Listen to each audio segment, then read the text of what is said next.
Hello everyone. Today we are going to learn about breathing exercises. Breathing exercises aim to deepen inspiration or expiration, and they even alter the rate and rhythm of respiration.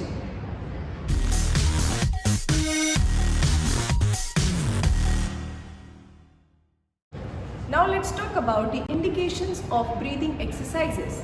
Breathing exercises are used in those patients who are suffering from acute or the chronic lung disease like COPD, cystic fibrosis and bronchospasm. Breathing exercises can be given to the patients, those who have severe orthopedic abnormalities like scoliosis. Breathing exercises can also be given in the patients, those who are having deficit in CNS, which is leading to muscular weakness. And finally, the breathing exercises helps in promotion of the stress management and relaxation in depressed and anxious patients. Breathing exercises are strictly contraindicated in some patients, those who are having uncontrolled hypertension, active hemorrhage, flail chest, unstable head or neck injury, increased intracranial pressure, unconscious patients. Types of breathing exercises: diaphragmatic breathing exercises, pursed lip breathing exercise, glossopharyngeal breathing, segmental breathing exercise. Now we are going to demonstrate on our patient. Diaphragmatic breathing exercise. Indication: it is used in mobilization of secretion, and it can also be used in obstructive disease like COPD. To demonstrate it on a patient, prepare the patient in relaxed and comfortable position in which gravity assists the diaphragm. This is my patient, and now my patient is going in the semi-forward position. The patient is in semi-forward position with the head inclined at 30 to 45 degrees. The patient is relaxed. He is not using his accessory muscle for inspiration. Now, I will keep my both hands on the rectus abdominis muscle below the anterior costal margin, and I will ask my patient to inhale through the nose and exhale through the mouth. Please inhale through the nose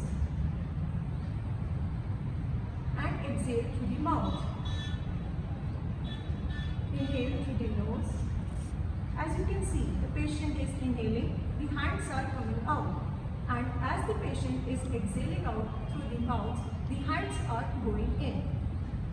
Have the patient practice this for 3 to 4 times and then relax. It can also be performed in variety of positions like sitting, standing, and during activity like stair climbing and walking. Glossopharyngeal breathing. It can also be known as frog breathing.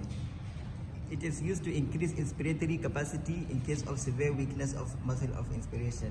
Today, it can also be used primarily on patients who are ventilator dependent. My patient is in sitting position. He is being in relaxed position. And now I'll ask my patient to take the gulp of air as if he is swallowing something. Please take some gulp of air by opening your mouth and then try to swallow it.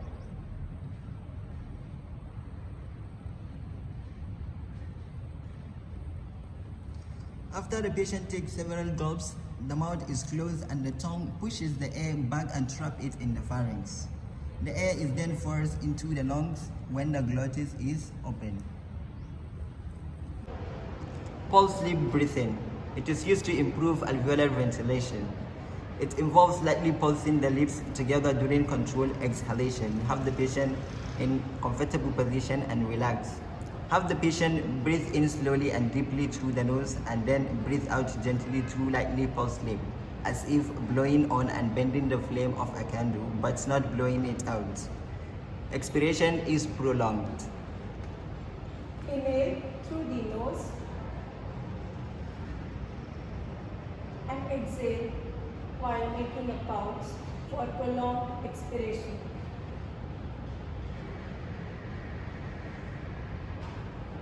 Segmental breathing exercise.